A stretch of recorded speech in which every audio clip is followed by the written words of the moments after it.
Bismillahirrahmanirrahim. Now we are going to start off our discussion with our next subsection, which is about sexually transmitted diseases. In the very beginning of our discussion with this subsection, I would like to ask you questions from you, and first of all I would like to present options like I always do. A option is gonorrhea, B option is syphilis, C option is genital herpes, and D option is syphilis and the genital herpes. पहली statement है हमारे पास, mucus membrane is mainly infected in case of. Basically mucus membrane gonorrhoea में mainly infect हो रही होती है, and burning during urination is clinical feature of. ये भी गोनोरिया का फीचर है.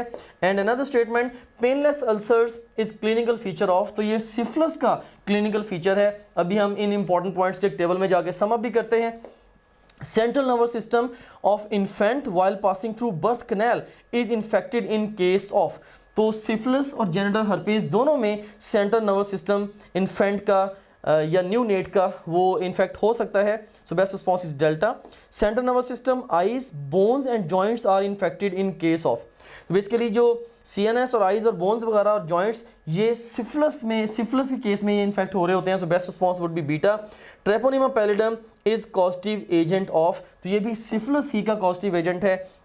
वोर्टिलेयंस, sores and ulcers are present in. तो ये जेनिटल हर्पीज का हॉलमार्क है, उसकी क्लासिक डिस्क्रिप्शन है. सो ये कुछ पैटर्न क्वेश्चन से from this subsection, that is the sexually transmitted diseases. Now let's construct the table of different sexually transmitted diseases. So extreme left column में हमारे पास रिस्पेक्टिव डिजीज है. In the second column we have got its causative agent,